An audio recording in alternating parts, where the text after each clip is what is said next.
Hulk was never the villain. He was always the anti-hero, a mild-mannered, nice and noble scientist lost in a green, angry monster. But what if Bruce Banner's alter ego lost what made him the anti-hero? The first issue of The Infernal Hulk answers this question. Written by Philip Kennedy Johnson, with art from Nick Klein, The Infernal Hulk is the scariest rendition of Hulk yet. Let's look into it, but not before you tap on that subscribe button to never miss an update from our channel. Done? Then let's begin.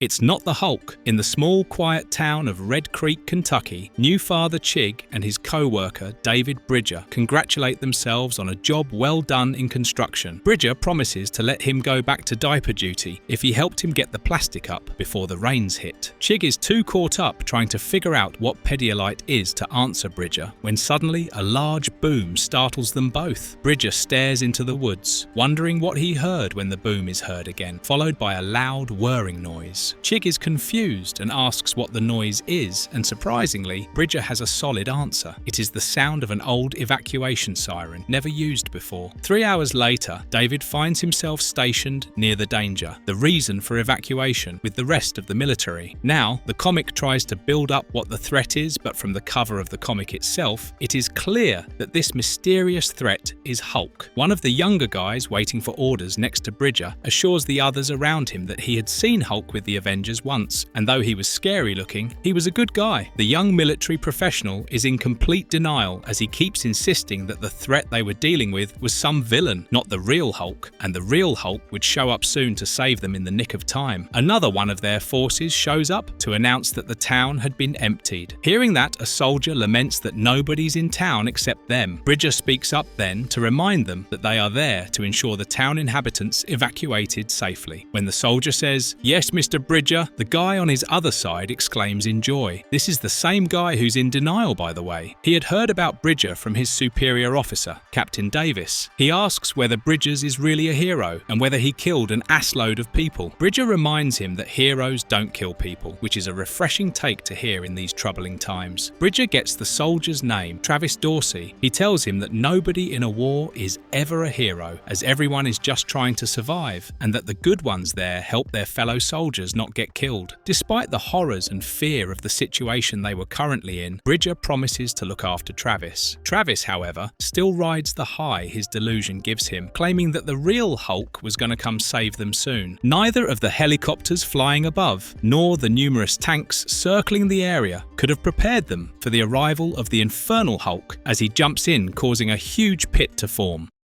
A new life for Bridger. As the Hulk puts his hand out to climb from the pit, a soldier tries to address him as Dr. Bruce Banner, claiming he has the authority from the Department of Defense to capture him. But before that sentence sees its completion, we see the Infernal Hulk in all his glory. His body seems to be ripped in half and rejoined with a green, glowing glue. One part is bald and grey, and the other is blue, with the flowy hair we have come to recognize with the Incredible Hulk. The soldier, now scared tactless, asks the hulking creature what he wants. He replies that he wants nothing from him before clapping his hands together to obliterate the man's skull. Bridger orders his fellow soldiers to start shooting, but big difference that does. The bullets contribute as much to stopping the Hulk as rain does to stop a charging bull. Absolutely nothing. Infuriated by the helicopter shooting down at him, Hulk leaps up into the sky and pulls it down using one of its propellers. It crashes with a huge explosion, but the soldiers remain on their mission and attack. Unfortunately, you can have all the will in the world, but it won't make up for the lack of strength and might against a humongous adversary like the Hulk. He squeezes away the soldiers like the ants. The Hulk pauses in front of Davis as he sees the war devil Ginny DeGaulle behind his eyes and decides he belongs with them. Bridger is thrown into barbed wire and it winds up around him. The Hulk continues to squeeze Travis and Bridger. Unable to see him suffer, shoots him to free him from the torture. The creature then picks up Bridger while he is still struggling with the barbed wire and summons the living city of Golgotha. The very city that had once been summoned at the bright towers of Nineveh is now brought from the mountain tomb of Udru. He commands the city to obey him as the Mother of Horrors is no longer alive, and now he, her eldest, is in charge. Through his command, the land begins to change and weird cryptic creatures begin to take its place. In the rubble of dead bodies left behind, Bridger rises again, transformed formed. He sees the deadly but glorious city of Golagolthia, where his fellow soldiers, now dead and risen just like him, welcome him. Travis asks him why he did not look after them after he promised. Inside the biggest building there, the Hulk walks inside and takes his throne adorned by a massive skull with horns. He declares that their kingdom now has a capital and that their king summons him. Answering his call, a multi-limbed, multi-tentacled creature lets out a scream. The news soon picks up the events at Kentucky and reports the collapse of a mountain, multiple sightings of superhuman activity, and the possible involvement of Hulk in all this. The news report is watched by superheroes all over the Marvel Universe, including the Fantastic Four, Captain America, Spider-Man, Captain Marvel, Vision, and Iron Man. In a diner, a man sips coffee while the others watching the news wonder why they never have a monster on their side.